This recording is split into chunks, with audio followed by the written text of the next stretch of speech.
Hey everyone, this episode is brought to you by Two Left Feet. Have you ever been invited to, a school dance or a work function and want to get out of it by being extremely awkward? Just strap on 2 left feet. Our engineers, Jason and Todd, have designed them themselves because they're very awkward. That's all I got. That is very awkward.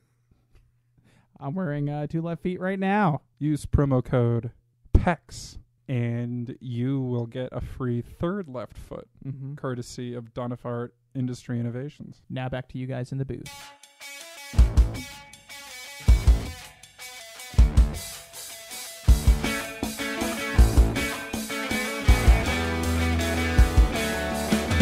Hello and welcome to the Critical Breakdown, the podcast where we start at the bottom of Rotten Tomatoes and work our way to 100% fresh. I'm Scott. And I'm Max, and today we're talking about Willow, rated 48% on Rotten Tomatoes. Yeah, they actually make it a big point. You have to pronounce it that way. Willow! The higher, the weirder, too. Willow! It fits the movie. Yeah. That's probably the most used phrase in the film, too. Yeah. This movie had more title drops than every other movie. That's true. Yeah. Every line's like a title line. Yeah, exactly. I was discussing this with some people throughout the week, and one point somebody made with me was there's not a lot of memorable lines from Willow. Shockingly, yeah, there's very few. Yeah, I think what we stumbled on was Willow used the wand was one of them, because that's all anyone ever says if they know the movie. They're like, use the wand. And the other one was I stole the baby while you're whatever he said peeing or pooping. I don't know. Yeah. But that's it. So that's the quotability of this film. Not very quotable, but there's some memorable scenes. But if you go Willow, you're probably quoting the film. So nailed it. Yeah. Before we get to Willow. Yeah. What have you been up to? Man, I've had a busy week. Yeah? Watched a lot of stuff. Wow. A lot of stuff. Wow. I watched Sicario. Okay. That was Wait, was this the first time you'd seen it? Yeah. Oh wow, yeah. Excellent. So that's a good one. Did you like it? Yeah, I liked it. I thought as a film I liked Prisoners better. Oh yeah, for sure. What I like with so far with how do you say it? Villeneuve, however you say it. I think it's like a French, dead on the end. Villeneuve. I think we're all dead on the end. But no, I like that his films they feel like they can continue. The world continues. Yeah. The story ends, but the world continues. For sure. And this one kind of had that, because that's how Prisoners was. And, yeah. But I like the characters and the performances in this film more so than the story itself. Yeah, the story itself wasn't actually too strong for me. No. I like Sicario, but it's certainly not my favorite by Villeneuve. But that bridge scene was so tense. Yeah. It was really good. Yeah. When they're in the traffic. Yeah. There's so many good scenes in it. It's that's the thing. There's great scenes. There's great sequences. The performances were great. Benicio del Toro is amazing in the film. Emily Blunt's very strong in it too.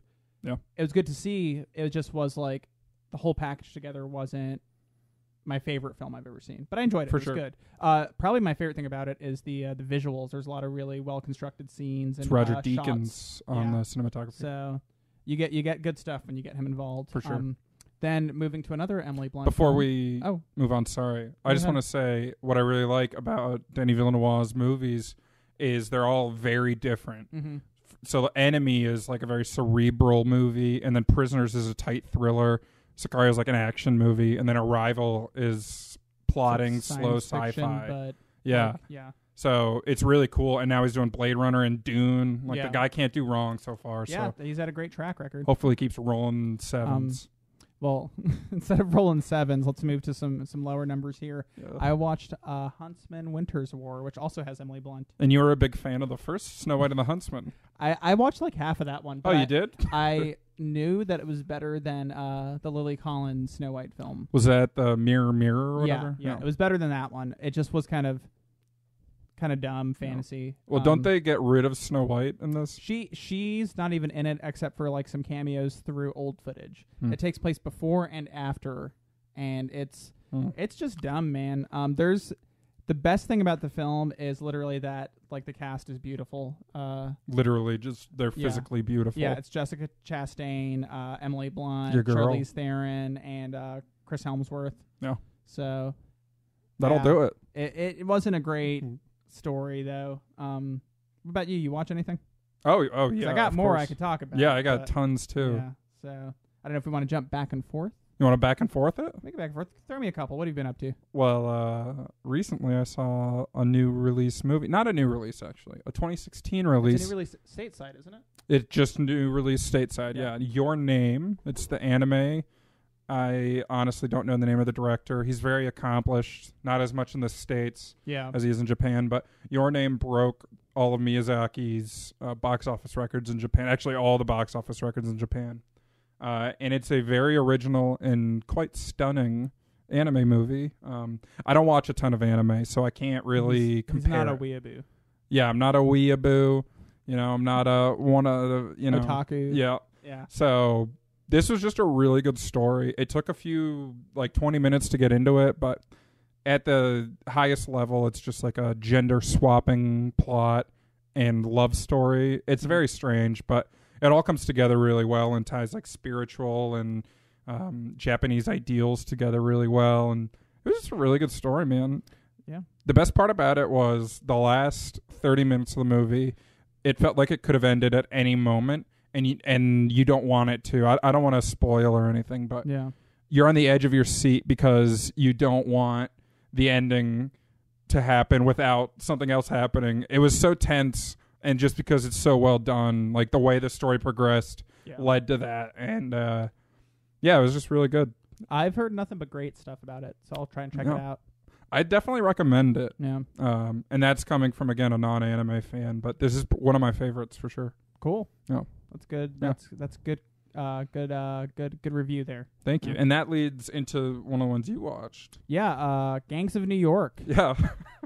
Similar. It's also an anime. No, it's this is just a film that had escaped me when it came out 14 years ago. I just didn't have the time. I didn't see it. Yeah. It was long. Still is. Yeah, it's still long. It's good. There's some weird directorial choices made in this film. Have you seen it? No, but it's Martin Scorsese. Yeah. And I mean, Daniel Day-Lewis. He makes a solid film. So you're in for a ride for sure.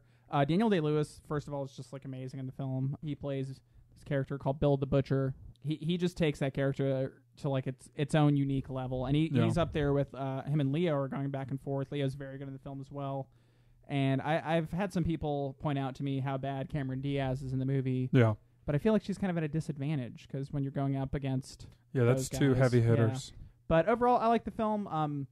My only complaints with it, there's some weird musical choices in the beginning and some weird editing choices. Yeah. Overall, it's pretty solid though. No, right on. It's been on my list to watch, but again, it's so long and I don't quite understand everything about its creation, so I'm not that interested in it yet. But I'm sure eventually I'll get around to it. It's on Amazon Prime, right? It is. It is. If whenever you get around to it, we'll discuss it because there's some things with the ending that are interesting. So, What a tease! What a tease! It's a nice tease. Speaking of teases, what was that next one you had watched? Well, this will be quite the tease. I've been watching 13 Reasons Why. That's the Netflix Did we confirm series. that's the title? Yeah. I think so. I'm pretty sure. But, it's a Netflix series about a girl who committed suicide, and then she leaves this box of cassette tapes for certain people to listen to that will eventually reveal why she killed herself. It's both an interesting mystery and a very interesting commentary on, bullying and the challenges of growing up and stuff like that. I think it's already made me do a little bit of thinking. Yeah. Oh, wow, look at that. Yeah. That's a strong property. That's a rarity. Didn't Selena Gomez produce it? Yeah, and I think she was originally slated to star, but for whatever reason, she ended up not. I think it's a wise choice on her part.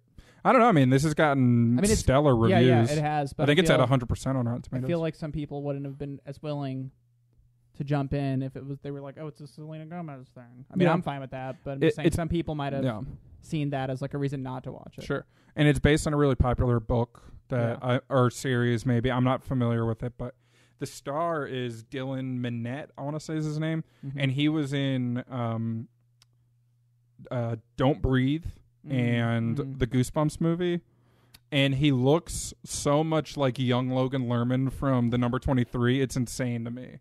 But my only complaint with the show so far is most of the characters feel like they're overacting, and they're all very young, like high schoolers and stuff. So you kind of have to understand that to a point, but everything feels a little more dramatic. Maybe it's just I was going to say the dramatism of high school. And maybe it is, but that's just kind of the feeling I'm getting. But I started it today, and I'm already, I think, 5 episodes in, so that's enough of a review on its own. Yeah, there you go. I'll report back when I finish. Cool. Yeah, but another coming-of-age thing I watched.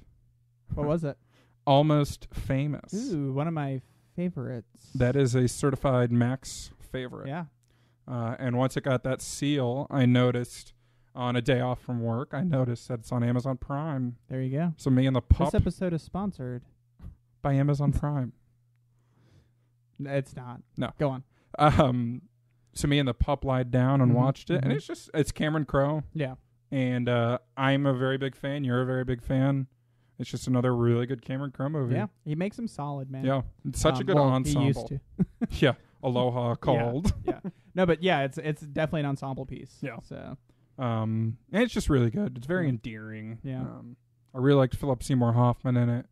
Yeah, it's just really good. I don't have a lot of commentary. I thought it would be funnier. It wasn't like funny.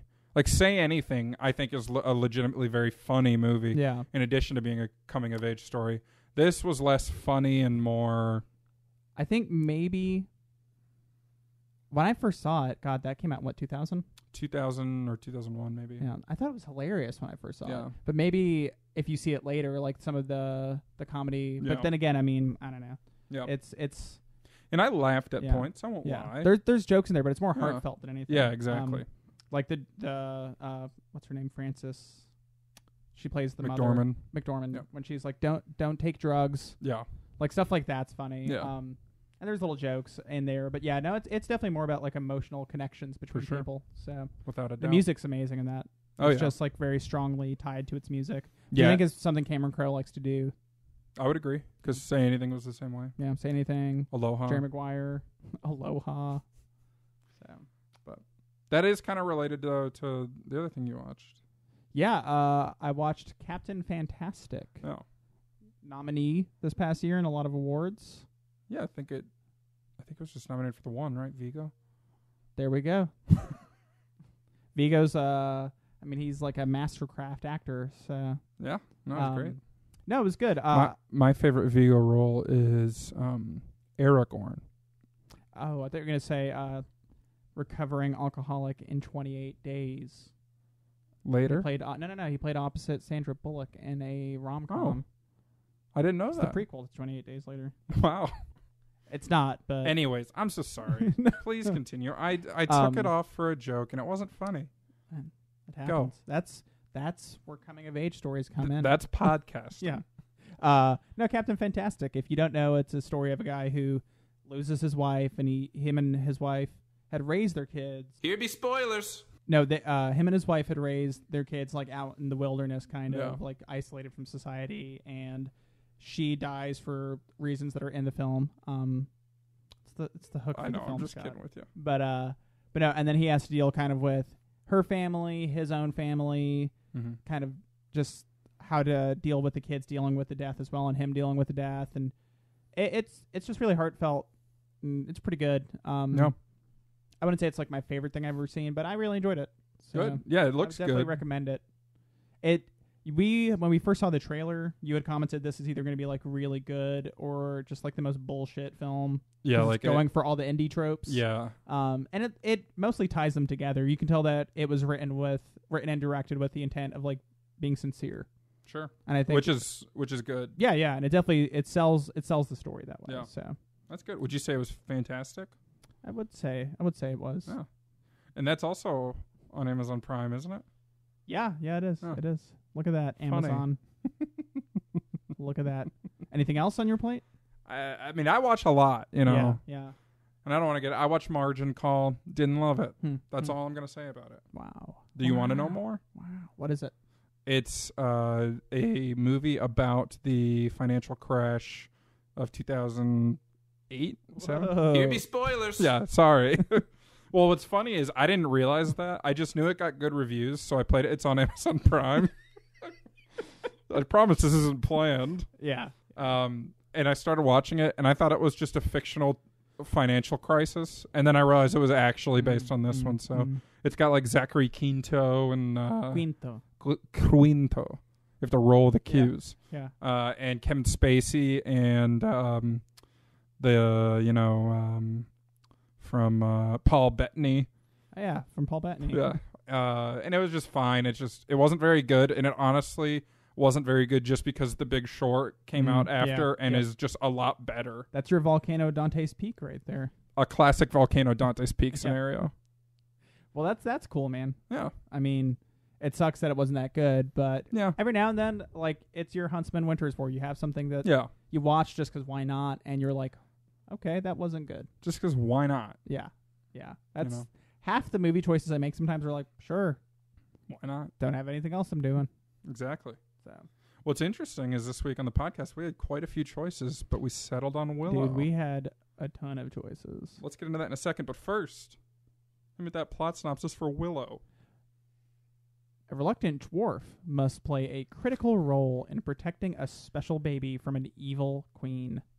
Now that's a plot synopsis. That's a log line. Yeah. The simplicity in this is if you say that, you know the entire plot of the film 100%. Yep. And that's I mean, for filmmaking, that's good. We've had some synopses up here where we're like, what? Yeah, where we're trying to edit an edited synopsis. This is literally just plucked exactly how it was. So it also sounds ridiculous. Yeah, no, I mean, you can tell right off the bat, it's fantasy. Yeah. It's probably going to be like family-oriented and goofy. And that's all the things it was, so. Yeah. I feel like when a baby is your MacGuffin, it's going to be more family-oriented. Yeah. You can't go too dark with that like story. A weapon means you'll probably have some martial prowess in there, some scenes with it. For sure. If it's, I don't know, like a magical item, it could be kind of like... Go either way. Yeah, maybe like maybe a ring, you know? Yeah. So... Never heard of a ring, but... But a baby. But a baby. That leads you one direction. Why'd we pick it? Well, it's a famous film. Yeah. It's very notorious for how weird it is. Yes. It's George Lucas working with Ron Howard. A couple heavy hitters. Yeah. This is actually Ron Howard's third film on our list.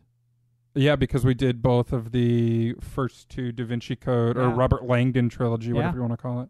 So we've had 4 Ron Howard creations on this list.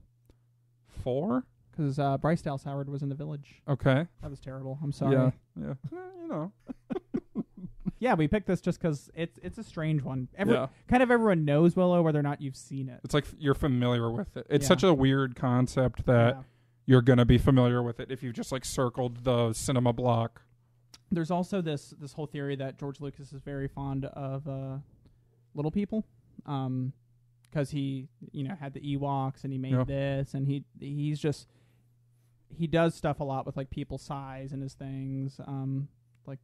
I don't know. So there's this whole like rumor that he's just weird about it. But well, by all accounts, he wrote this because he wanted Warwick Davis to be the star. He literally, after meeting Warwick Davis as Wicket. So I think it's one of those things that gets blown out of proportion. That he's like a little person fetishist or something. I think it's just that he was like, because I did read a quote from him where he said he likes to make the little person the focus, like literally of his films. Yeah. Luke Skywalker is a farm boy from nowhere. Anakin. Just stuff like that. Just Anakin, just a slave kid. So he really likes focusing on who you would see as the least powerful person and putting them in those roles. Yeah. Which is the concept for this movie. But yeah, its execution's way different, I would say. The weirdness of it has aged well because it's a very weird movie. It's very weird. What else didn't we pick then? Well, quite the line here. Let's start with a childhood favorite of mine, Jumanji.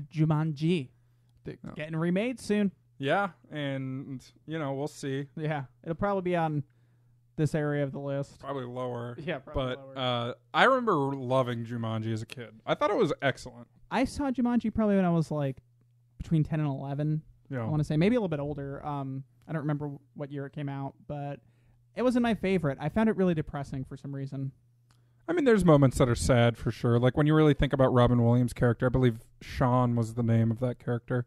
Like it's pretty sad. He was a kid trapped in a board game for some decades. I think I was reaching the age where like I noticed details like that and was like, wow, that's super depressing. And I probably focused on that the entire time. And then the son gets turned into a monkey like halfway through, and they sort of feel bad, but they just kind of leave it. Yeah. Also, David Alan Grier is just uncomfortable in this film. Is he the safari hunter? He's like a cop or something? Yeah, he's the cop who's trying to like catch up with them, and he's like bumbling around. Yeah, I just don't like him in that movie. Yeah. We had another 80s fantasy film, Legend. Yeah. It's got your boy Tom Cruise. Yep. It's got Tim Curry as the devil. Yes, it does. Or he's something like that. I watched this maybe when I was like probably for the first time when I was like 16. I don't remember anything about it. Me neither. Yeah. I've never seen it or heard of it though. So. Ocean's 11. The original. That's with the Rat Pack, right? Yeah, Frank Sinatra. I believe so. We had Robin Hood, Men in Tights. You really wanted to watch this one. I wanted to watch Prince of Thieves. Oh, that was like maybe a couple episodes ago. Prince of Thieves is Mel Brooks, right? No, this one's Mel Brooks. Prince of Thieves is Kevin Costner. Okay. Yeah, yep. Yeah. A lot of Robin Hoods in the 40s. So. Yeah. I guess nobody can really get that film right. Yeah. Well, they're trying again. There's a couple versions going out there. Really? There's one, I forgot, there's an actress who's going to play, like, Marion, who takes over the job of Robin Hood because he gets killed.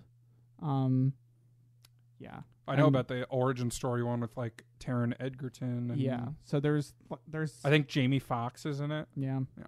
I want to say it might be Margot Robbie doing the Robin Hood. Wow. So, doing the Robin Hood, doing the Maid Marian one. To be so lucky. Yeah.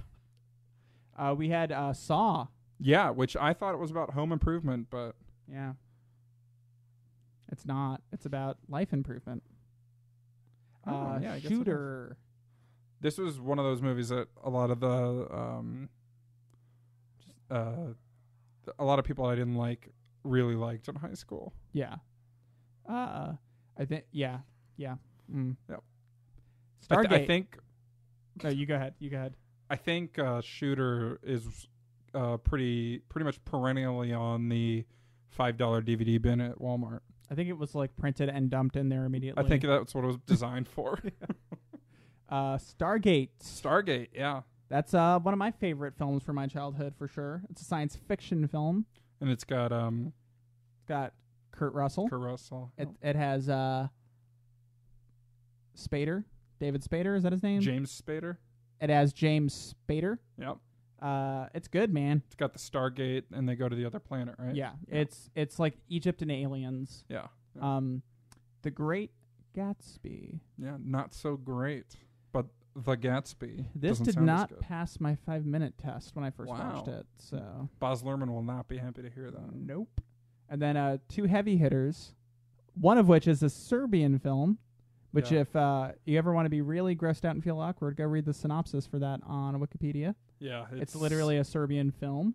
It's something. Titled a Serbian film. Yeah. I read it's supposed to be commentary on all the war that had happened in that area. Yeah, Slovak. Yeah, and it's disturbing. Just straight up, if you go to read that synopsis, you're just going to be like, okay, you'll understand completely why we skipped it. Yeah. And another disturbing film. Twilight. I've seen one of the sequels to Twilight, but I neither know or care which one it was. Yeah, I think when we discussed this, I realized I saw the first and the third, and I'm fine with just that. So it's kind of low-hanging fruit to review Twilight. I feel like if we did it, we'd have to do all of them, and we would just never do that, so we'll I'd just quit. never do them. And that's fair. That's a lot of films at 48%, though. Yeah, I mean, you've said it before. We've reached the area where, like, real films will be a lot more normal films, For sure. and this middle area is going to be a lot of competition. Yeah, no doubt. Which is fun for us. Yeah, it's great. We can probably do like 2 movies a week if we really wanted to. Wow. I'm not committing to that. We'll see. Season 2 of The Critical Breakdown is insane. So our seasons are like 2 years long each. Well, I was going with the halfway point since we just crossed over a year. Right. But Willow did pretty good at the box office, I guess. Not as good as they wanted to. I think I read that the sales and the international kind of padded it out, but it actually did not have an international run at all. Oh, really? Yeah. What was the sales and something else? Maybe syndication. Maybe like syndication and memorabilia and all that. Yeah. But its total domestic run was $57.3 million. Mm-hmm. I did not write down its production budget, so that's on me, admittedly. But it opened at $8.3 million, and when it opened, literally no other movies opened against it. Nice. Yeah. That's how you do it, man. It's funny to look at like a listing of how each weekend does nowadays when there's 100 movies on those lists. Yeah. Willow was in the theaters alongside 12 other movies. So yeah. It was like week 9 of Beetlejuice. It was this, crazy. 1988? Yeah. May of 1988. Yep. So it's a summer release? Yeah, early summer. Yeah. What I did think was interesting is it's the number 2 highest grossing Lucasfilms movie that is not Star Wars or Indiana Jones. Can you guess number 1? Either not Howard the Duck, right? It is not Howard the Duck. Let's see. Not Red Tails? Not Red Tails. Red Tails is number 3. Okay. Give me one more guess. I will. Lucasfilms. I don't even know if it technically is a Lucasfilm. American Graffiti. It is a Lucasfilm, and it is the number 1. Nice. Very Was good. that from the re-release or from the initial release? Initial release. Wow, that's good. I don't consider re-releases. That's fair. That's why I just double-checked that. Yeah. And that's the first time that's been established on the podcast. So. And I'm glad that it's out there now. Yeah. That's cool, man. Have you ever seen American Graffiti? I did. I've actually never seen it. It's very good. When I first learned about it was when I was like hardcore in Star Wars when I was a little kid, and it just never really caught my fancy. I'd watch it now, though. Yeah, it's just a good movie. Maybe they'll add it to Amazon Prime. Well, I just want to comment one more thing kind of on distribution stuff of Willow. Mm-hmm. We've talked about Amazon Prime quite a bit this episode. Willow, nowhere to be found. Yeah. Willow's an incredibly hard movie to find. So you mentioned it to me, and so I was like, well, let me just check Amazon, see if I can find it. And I think I saw one for like $400. And it's like imported. Yeah. They had a limited release Blu-ray, like double combo pack a couple of years ago. Yeah. That apparently was a very limited release. Yeah. What was it a combo pack with? Just like the DVD. Oh, okay. Blu-ray combo pack. Just like your standard. Like Willow. Yeah, Willow and Cocoon. Legend. I think either would make sense. Yeah. But no. So it was very limited release. And I think most people still have their VHS copy. Yeah. Because there's not a huge demand for this. Yeah, I bought it on eBay. Yeah. Normally I'm an Amazon boy because it's pretty easy to get the Blu-rays. We were really worried you were going to get like... bamboozled. Like Willow XXX or something. Yeah. So it ended up being honest. So I will leave a positive review for that eBay seller. Yeah. And it was high quality. We've had worse quality DVDs. For sure. It was mixed. It was Judge mixed Dredd? better. Was Judge Dredd the one that skipped constantly? Which one was it? Aloha? I can't remember. One of them skipped at the... Yeah, we had a skipping one. The sound mixing was better than Miami Vice. Without a doubt. Willow. Who's behind this film? Well, there's kind of an interesting trivia fact right off the bat. Mm-hmm. The main character is obviously Willow, played by Warwick Davis. Yeah. But the top billing goes to Val Kilmer, who plays Mad Mardigan. Yeah, Mad Mardigan. And George Lucas did not like that one bit. Because the movie's written with Willow's character in mind. Willow's the title character. Yeah. He's in the whole movie. Mad Mardigan's not in the whole movie. Mm-hmm. But Val Kilmer's the big name. So. What's funny is John Cusack really wanted the role of Mad Mardigan, and he said that's the thing he's like regretted the most in his career is not getting that role. You hear that a lot, like, oh, that's the thing I regret the most. And you got to wonder if he means it for something like this. You know? Maybe like, Willow's probably a fine move. It's okay, you know, but like John Cusack's a big actor. I feel like Cusack has kind of peaked after he did High Fidelity. He had a really good run through that. But the last couple of years, he hasn't really done anything. He was in a movie that's a lot like The Great Wall, called like Dragon Bones or something. And it's like Europeans in China fighting dragons. He was in that recently. I think his big way out after Runaway Jury, I don't think he's done much. Yeah. And he was recently in a 0% movie, I believe called The Core, with Samuel L. Jackson. Yeah. So, yeah. But we get Val Kilmer, who I like. We get Val Kilmer. He's very strange here. He's a notorious actor for being weird. like on set, and apparently he ad-libbed like a lot of his lines in this, which makes sense because they were weird. But the whole movie's weird. Everything's weird about the movie. You have Joanne Whalley.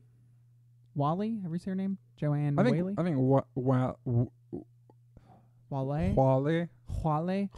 Whalley. I'm going to say Whalley. Okay. Whalley. Whalley. I like Whalley. Whalley. Yeah. She's very attractive. She plays the beautiful Sorsha. The love interest from Medmardigan. Yeah. And so much so that her and Val Kilmer were married for like a decade or so. Which is nice, That's nice. Yeah. That's a nice thing. It's nice. As we said, Warwick Davis. Yeah. Then you had Jean Marsh, I believe, played Queen Bamorda. And then you have a lot of notorious little actors in here, like Tony Cox. Yep. That's the one that comes to mind. R2-D2, Kenny Baker, did make an appearance in the band. He was like an extra. Yeah. This probably was the most paid like little actors out there. Yeah, I mean the opening sequence there probably had over 100. You got to think right with all the extras and stuff. For sure. It's like a festival of a village of. I believe this was slang or a derogatory term in the movie, but Medmardigan calls them pecks the whole time. Yeah, so they're actually called in the film the dwarves are called Nelwyns. Yeah, and which made you at one point think they were saying Melvins. Yeah, it sounded like the first time it was mentioned, it sounded like Melvins, which is a very strange name for a race. Yeah. But Nelwyns is virtually Melvins pronounced differently, so we'll stick with Nelwyns. And they don't explain where Pex comes from. Yeah, which it's funny. I was thinking about this afterwards with George Lucas, because he wrote the story. He didn't write the screenplay, but he wrote the story. He's very good at world building. For all of his faults as a director and all of his, one of his biggest strengths for sure is world building. For sure. So you could tell there was like a rich tapestry of ideas he had here that just weren't communicated the right way, I feel like. Like he had slang for stuff. He had like definite ideas. Yeah. Maybe since he wasn't in charge, or maybe just because he didn't want to write the full screenplay. I don't know. There was just translation errors, but there's a lot of like little details that would go into something more in depth. It's weird here. Yeah, it's just not told in the best way. And you're just like given these facts and they don't make sense and you just have to accept them. Yeah. Like there's characters, their race or their tribe was called the Brownies. I think And so the Pecks are played by little people, and these are full human actors shrunk down to Tinkerbell size. Yeah. They also added nothing to the movie and were terribly annoying. One was Sidney Pollack, I want to say. Yep. Which he had some of the most memorable points of the movie because they're being weird and annoying. They were super annoying. It reminded me of those like two racist Transformers in the Transformers sequel. It's like that mixed with Minions. Yeah. So that should tell you how we thought about it. Yeah. Where do we go with this? There's just a bunch of weird trivia for this film because it's so weird. The two-headed dragon was named Ebersisk.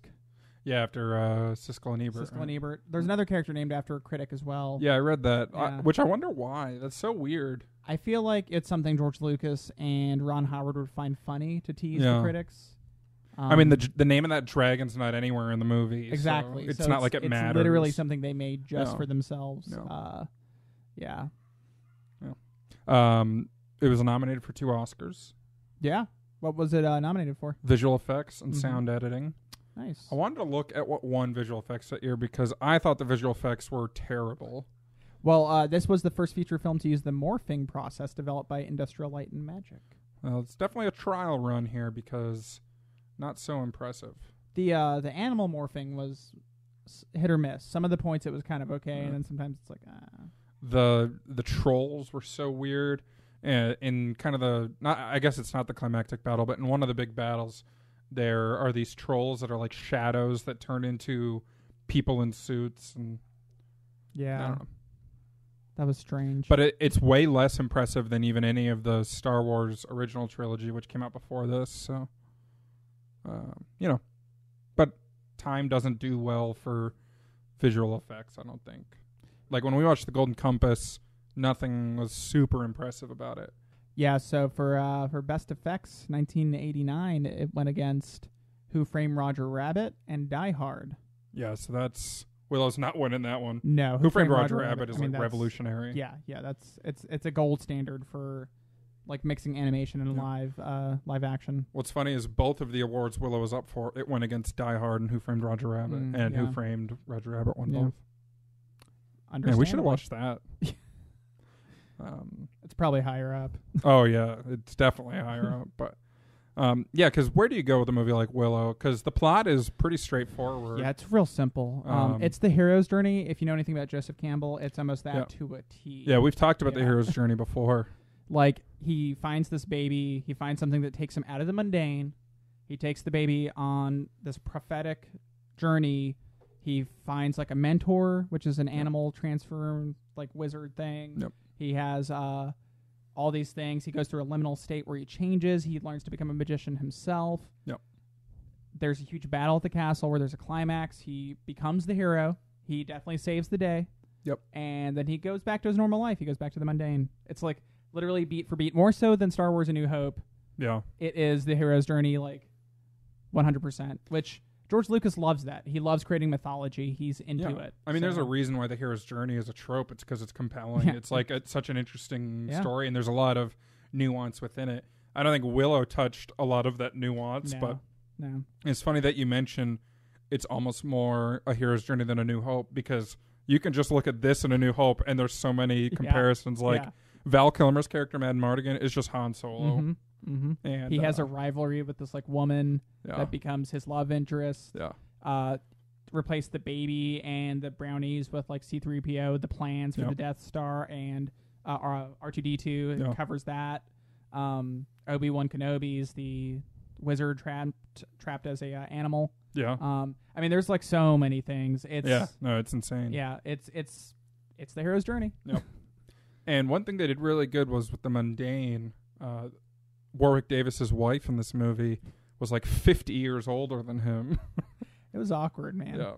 Because Warwick Davis is like 19 when this is filmed. That's the other quote I decided with somebody from this film was him just going, Kaya!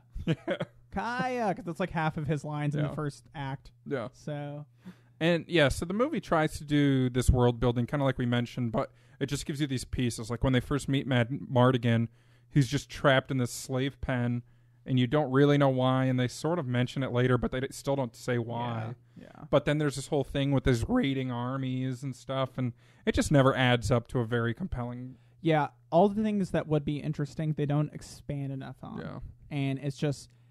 I honestly think, focusing on Willow is fine. Like, that can work for the story. It's just you need to build it out the right way, and it just gets lost at certain points. It just kind of wanders... Yeah, and say what you want, but Willow's not even that interesting of a character. Yeah. Like, he's a farmer who wants to be a magician. He's too, like, even though he's not the best magician in the beginning, he's still, like, too good. There's not enough compelling aspects to his character. Yeah, and they don't show, so there's no nuance, and then they don't show any growth. Yeah. Like, he becomes a magician at the end, but there's no training or anything. Yeah. Just, like, use the wand, and then he starts saying these random incantations, and it works. They don't explain that. Yeah. Like, it was silly is what it was. And then his village is like stoked when he comes back home, even though he was kind of like pushed into the job. Yeah, he was like an outcast at the beginning. The bones. So, read the bones. That's probably one of your better quotes, too. So there's like 4 weird quotes for this film, and none of them really make sense. Like, you couldn't use that. Yeah. Like, if somebody's like, hey, Scott, how's the weather? And you're like, use the bones. Everyone's going to be like, what? I'm like, check your weather app. Yeah. You just yell at Kaya, and they're like, okay. They're like, you can go home, Scott. No, Mad-Mardigan showed more growth than Willow. For sure. Like, Mad-Mardigan is a surly... He's like a kind rogue. of a dickish soldier at the start, right? He's like a rogue soldier with an attitude. And then somehow, and I honestly might have just stopped paying attention for a couple minutes, but after him and Willow separate for the first time, Willow ends up at this bar where Mad-Mardigan is pretending to be a woman prostitute. He was hooking up with a lady. Yeah. And then her husband came up into the room, so he dressed as a woman. And he put the melons in his shirt. Yeah. And then that dude was like into it. Yeah. Don't kink shame him, he's into what he's into. Hey. But then that's when Sorsha and her boys show up, and they try to bust some skulls. Yeah. That produces your first big action sequence where it's a cart chase scene that was ridiculous. Yeah. They're running away in like a wagon, and it's Willow and Mad Mardigan and the two pixies. They're getting chased by TIE fighters. Basically. Yeah. What's funny is I was reading how they did one of these stunts where Mad Mardigan was hanging off the back, and it was just Val Kilmer was hanging off the back of this of the wagon, but he had his knee, like he wasn't actually on the ground, and then his stunt doubles was being dragged, and his legs were just bouncing around. And once I read that, I want to go back and rewatch that scene to see if you could tell that it's two different people. If he has like 8 foot long legs or something because he's so elongated. That's funny. Yeah. See, I love traditional effects like that where they just really use perspective and weird situations to make it work. It's funny because like way back in the day, look at like Buster Keaton. They did all those traditional effects. They're just doing them. And then somehow we lost all the skill of it here where it's just like, just drag a different person behind the wagon. 2 people together. It's cheaper probably. It Less probably is. Somehow. So then your next action sequence is after they get captured, right? Yeah. They're at this like encampment, and the baby's been held by Sorsha. Yes, she has the baby. The brownies, I don't know what they're trying to do, but they're trying to use pixie dust to make someone fall in love. Yeah, I don't know maybe why. to make Sorsha fall in love. Well, no, they end up spilling it. On Mad Mardigan. Yeah. Maybe they were trying to use it. I don't remember who they were trying to use it on. They might have been using it to try and like break open the cages that they were in, because they were in those cages. Yeah. That was the first time Willow tried to use his incantation to change his animal sorcerer, which was funny because it was first like a possum or something. Yeah. And then doesn't it turn into a crow? It becomes like a raven or a crow. And this was the worst effect because they have the possum, then Willow starts using the wand, and then it turns into just like brown fuzz that they shoot feathers out of. It was so bad. The other effects definitely were more impressive, like the goat ostrich one was kind of cool. Yeah, that was more natural seeming. Yeah. This one looked really terrible. The set piece here, though, is Mad Mardigan is now essentially on laughing gas. It's kind of the same effect. And he wants to go in and get the baby and go, but when he sees Sorsha, he's in love. He's enraptured by her, which I get. We were too at that point. So. And then instead of going with the plan, he starts like reading poetry to her, essentially. Yeah. And then she's digging it. She's like, what the hell's going on here? Yeah. You could tell that, like, from her character perspective, she's like, I have not really experienced, sexy men throwing themselves at me. This is weird. Because she's the daughter of the evil queen. Yeah, and it puts her off her guard, basically. It's funny. The evil queen's basically the emperor. And then she's like your Darth Vader. Yeah, exactly. That's kind of funny. Yeah. She's like Darth Vader and Leia combined. Yeah. They managed to get him and escape. I think, is this the snowboarding scene? Yeah, so this is when... so she's really digging Mad Mardigan's kind of wooing, and they're about to kiss, and someone else walks in. And so he gets the baby, and they run, and they end up on this stupid sled, and then they crash off the sled. Willow and the baby go flying like 100 feet down a mountain. Yeah. And then they tumble into this like blacksmith's hut, and then Mad Mardigan comes rolling down like in a snowball. It was totally ridiculous. This hut also has like a 3-story, 3-level basement that they hide in because the plot needed it. I mean, from here it's pretty weird. I think they take Sorsha hostage, to negotiate because she comes in looking for them, and then they run into Well, before she comes in, they run into his buddy and all the troops they had met earlier for a brief second. Yeah. So now they have a posse. Then they find Sorsha and take her hostage just to negotiate something. Yeah. Basically, they end up escaping again. Yeah. Whatever they negotiated was just like them leaving. Yeah. And then they get to this castle. So what it seemed like was this castle was their original destination. Yeah. But everybody was either turned to stone or frozen. Mm-hmm. I think turned to stone. I never quite picked up on that. Yeah. And then it happened to be also infested with trolls, which is the one thing Willow's afraid of. Because at the very start, he said, as long as there's no trolls. Yeah, they kept saying it like, no trolls. Yes. And that's pretty much how Willow talks. But guess what? There's trolls. Yeah. They're creepy. Yeah. They're terrifying because of how weird they look. What's weird, dude, jumping back earlier, I watched that Huntsman movie. They had goblins in the film that looked like weird, like apes with horns. It's kind of like how the trolls look. And the trolls were basically like men in ape costumes jumping around. So I guess that's Just something some fantasy just movies borrowing do. from Willow. But did they also have the thing where they were shadows for some points? No, they didn't. And then, so Willow, is it with the troll that he turns it into like the membrane? Yeah, they say, what's her face, the wizard, like Roselle or something. Yeah. She's like, use the wand for like the 18th time. Yeah. He does. It turns it into a weird goopy membrane. It was so Two little gross. heads pop out of it, and then it falls in this bog. Yeah. And then from the bog comes out the Ebersisk fire-breathing this giant dragon two-headed monster. That's loosely based on Clint Howard's face, by the way. That's Ron Howard's little brother, who's notoriously ugly. Wow. But I think Clint's got an endearing look. Yeah. Like he looks like he could be your kind of distant. By uncle. notorious ugly, I mean he's hired to play ugly people in movies on purpose. That's like his like niche. That's niche. What he does. He's been pigeonholed. Yeah. But so no, I mean, what happens here is they set up all these like traps because the other army's coming, and then this dragon comes out. So now the dragon's fighting the other army, and Mad Mardigan's fighting everything. Everything. What was funny was they set up these incredibly elaborate like traps, like these crossbow ballistas to fire at certain moments when someone walked through this door, and they would always like take out one person. Yeah. So it'd be like if you set up a whole mousetrap board, and then it like throws a rock at someone. Yeah. I mean, this sequence is pretty straightforward. The dragon kind of helps them by accident, even though it's attacking them. There's some fights. Yep. And then Mad Mardigan ends up taking down the dragon. He takes down the dragon, and at the same time, Sorsha's like, wait a second, I think I'm in love with this guy. Yep. Which you know, I got. Yeah, sure, it's Val Kilmer. I think we're all feeling that way. Yeah. But, after Heat, I was. So yeah, she just decides right then, she's like, I'm tired of being bad, I'm going to be good. Yeah. And then I think all the other soldiers show up to help him. Yeah. And so now they've got an army. They got an army. And they decide, for whatever reason, to just end it once and for all. They take it to the queen. Take it to the queen. Take it to Queen Bamarda or whatever. Bav Marda, something like that. I think it's Bav Marda. Bav Marda, yeah. They take it to her. She attacks them. She turns them all into pigs, except Willow does a spell that keeps him from turning into a pig. A protection spell.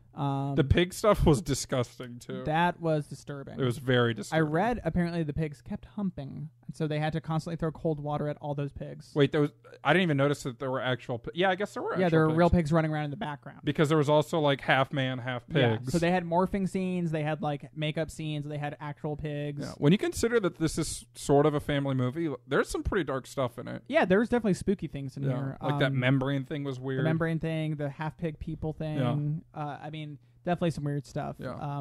But this is also when Willow finally learns to use the wand, and he turns his mentor back into like a person. Yep. And then she unpigs everyone. Yeah. And then they have this elaborate plan. They're like, let's the plan's keep fighting. Terrible. Yeah. So they just collapse all their tents. Yeah. In the middle of the night. Then they all hide in these pits underneath the tents. I don't know how long the pits have been there. Who knows? But I think those are the famous pit fields of North Marnia. North Marnia. Write that down. Built by the Melvins. Yes. Small pits. So they somehow force the warrior to come out. Yeah, the Skullface warrior. Skullface guy that we haven't even mentioned. Yeah, There's a guy with a Skullface mask. He's like your chief Urukai. Yeah. They force him out. They fight in. Well, the whole plan was stupid because they were all hiding, and then as soon as they opened the gates, like 3 people came out. Everybody just busted out of their little pits. Yeah, and then they're like shocked. Yeah. So they run in. The fight goes inside the castle. Yeah. All the friends we met who aren't Sorsha, Val Kilmer's Madame Mardigan, the wizard lady, and Willow, they all survive. The baby survives. Well, all the ones other than those 5, die. Yeah, basically. Yeah. They make like a point of showing it. Yeah. And then we see the final fight between Bavmarda and Wizard Lady. So Bavmarda essentially wants to kill this baby because the baby's like fulfilling a prophecy, essentially, where it's going to be the next queen. Yeah. And so she's having like a blood ritual to kill this baby. Yeah, to sacrifice it and put it to another realm. Yeah, basically. like totally take it out of this realm. And I forget how she even gets the baby. Didn't they like walk the baby up there? Because Sorsha and maybe during the old wizard. During the pig sequence, maybe they took the baby? Maybe, or during the last castle sequence. One of those two.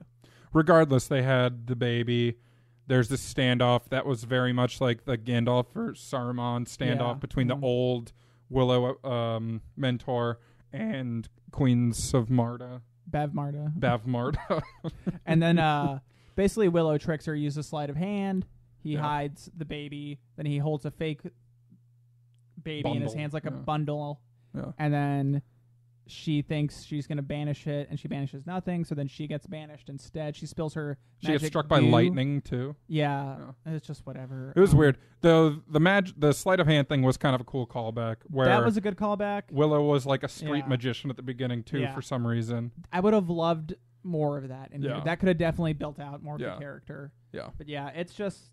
It's goofy. It's kids. It's a kids movie. And it's definitely a bullshit ending. Yeah. Like, I hate when the climax of a movie or the main conflict is solved by happenstance. Yeah. And she happens to spill all her blood goop on her and get struck by lightning. You could have simply fixed it. You don't really need the lightning in there. Just have the other wizard lady just run out and throw it on her. Yeah. Like one little simple change would have made it more because then you meaningful. feel like, yes, the heroes did win. They did the thing they need to do. Exactly. Here it's just like, well, why did we do any of this? Oops. Yeah. Yeah. So it's whatever. Yeah. And then Willow goes home on a mini horse. Yeah, then you have your Return of the King scene also where like Madame Mardigan and Sorsha are married and they're going to raise Alara Dane, I think it's her name, something like that. Alara something. I don't know. The baby. They're going to raise the baby. Yeah. That's Willow. That's Willow. And then Warwick Davis goes home to his 70-year-old wife and buries her.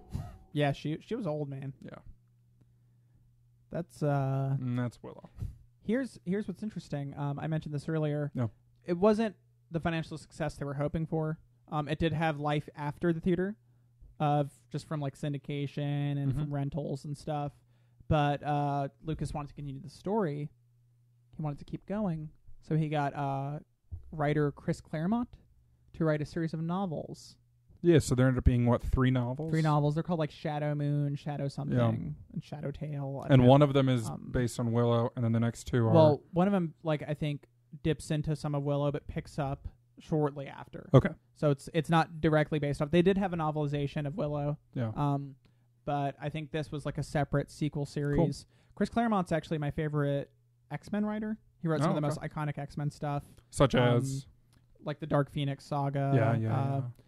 Pretty much all of your 80s and early 90s X-Men is from Chris Claremont. So he's like an iconic writer. So to see him jump onto this, at one point I was like, maybe I should check those out. And then I was like, nah.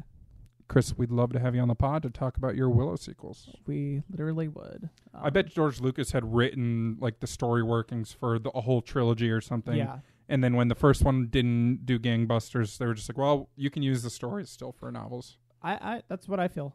Because he did work with Chris Claremont on each one. I read like one sentence of the synopsis of one. I was like, nah.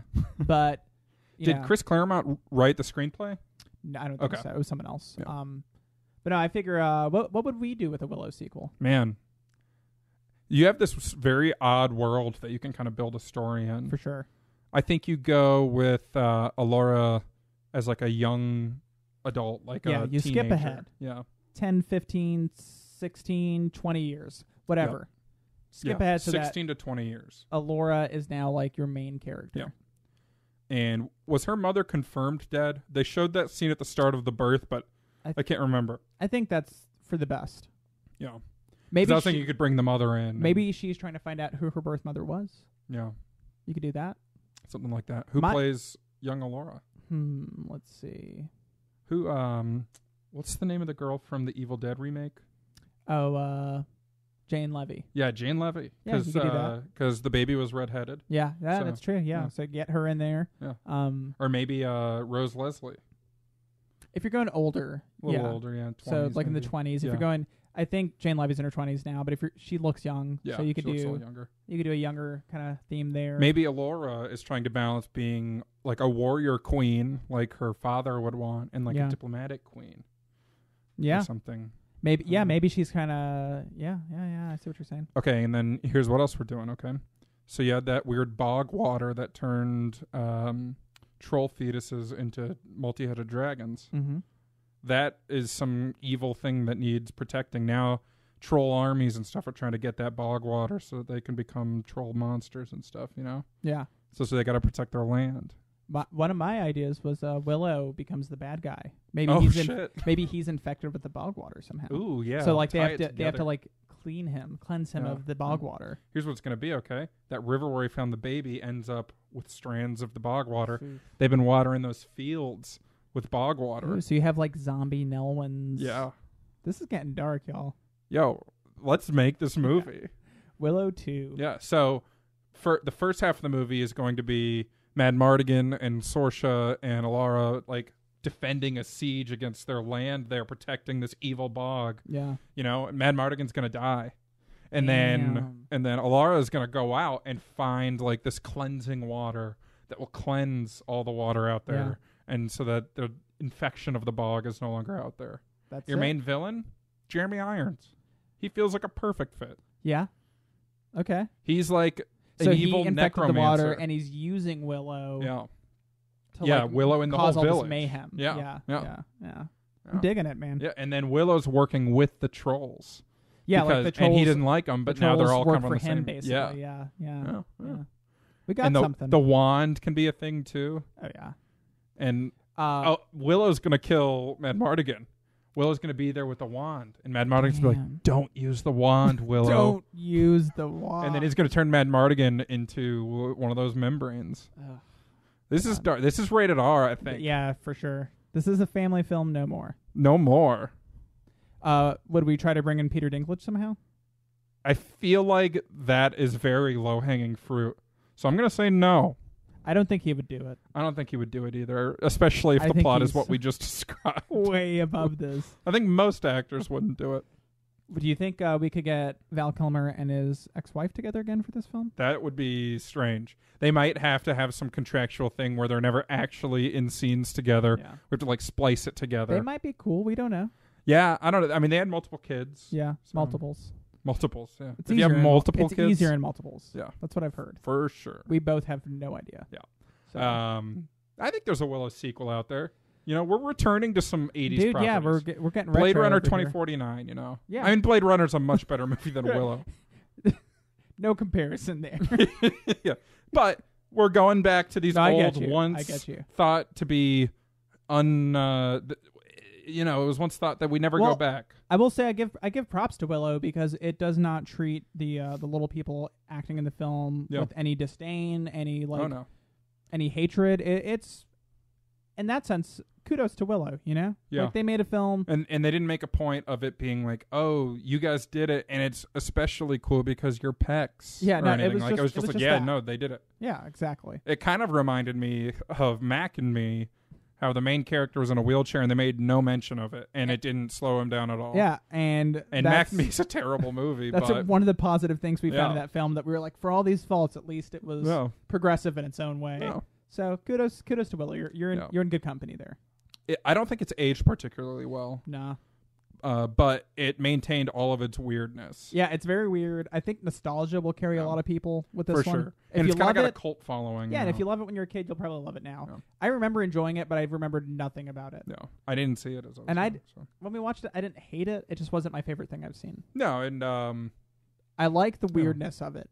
Yeah, I appreciate that it wasn't afraid to do some of those things. It committed to a lot of the weird stuff. A lot of movies will just temper everything a little bit. You push it and then you pull away once it's weird. This just got pushed. It just leans into it. Yeah. Which is respectable in my opinion. If you're gonna do it, do it big. Yeah. No. Max, where can the good people find us? You can find us storming troll-infested castles, or you can just go to thecriticalbreakdown.com. You can find me spouting poetry off to Sorsha, or you can just go to Twitter and find me at Max Rivera Film. You can find me reading the bones, or you can find me at breakdown_Scott. You can follow the podcast on Twitter at BreakdownCast. Check us out on Facebook, The Critical Breakdown. Yep. Get all of our new updates, new blog posts there. We just wrapped up March Movie Madness. Just got a post up there. It was an excellent, successful month. So thanks to everyone for participating. Who won? What's the best movie of all time? According to our bracket, it is Star Wars The Empire Strikes Back. Gotta love it. You can't really argue it, you know? It's one of my faves. There you go. Give us a like give us a rating and a review on iTunes or Google Play or wherever you're listening. We're on all the podcatchers, so don't be afraid to follow us on those. Stitcher Radio. Mm-hmm. How about that? We're adding some more episodes to YouTube. Yeah, so if you prefer Check that. us out on YouTube. So yeah, man. How about it? How about it? Jason Brown did our music. Josh Rivera did our artwork. And Wally is the podcast dog. And we're the podcast Bones.